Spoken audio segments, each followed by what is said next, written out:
Pan పెట్టుకొని కొంచెం oil పోసుకుని జీలకర్ర కొంచెం వేసుకుని వేసుకుని ఎల్లిపాయలు చింతపండు వేసుకుని అలా కొంచెం లైట్గా వేయనియాలి, మరీ ఎక్కువ వేయనియద్దు. ఇందులో కొంచెం పసుపు వేసుకున్నాం. పసుపు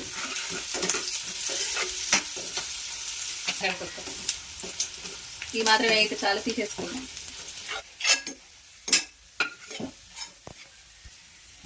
ఇందులోనే కొంచెం శనగపప్పు, కొంచెం మినపప్పు వేసుకున్నాం.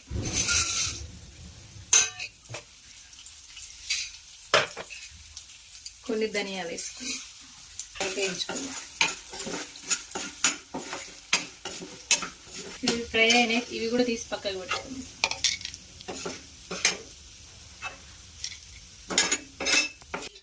ఇందులోనే ఇంకా కొంచెం ఆయిల్ పోసుకొని కాకరకాయలు వేయించుకున్నాం.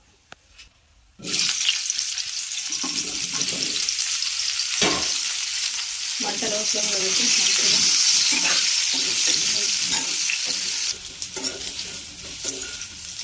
ఇంకా కొంచెం వేగితే తీసేసుకోవాలి.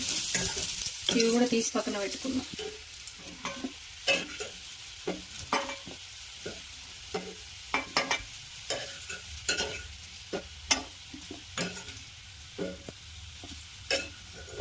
ఇంతకుముందు వేయించుకుని మిక్సీకి వేసుకున్నాం.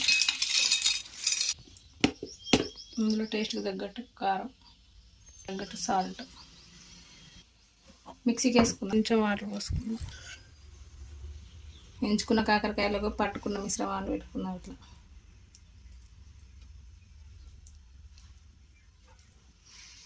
ఇట్లా అన్నిటి పెట్టుకొని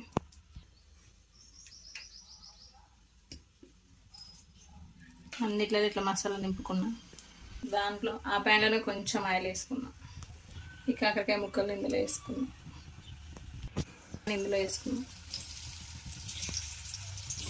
మిగిలిన మసాలాని పైనుంచి వేసుకున్నాం.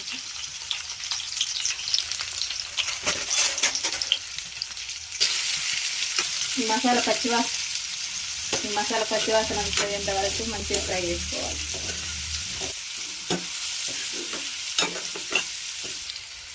కాకరకాయ ఉల్లికారం రెడీ అండి. ఇలాంటి వీడియోస్ కోసం మా ఛానల్ని సబ్స్క్రైబ్ చేసుకోండి. బాయ్.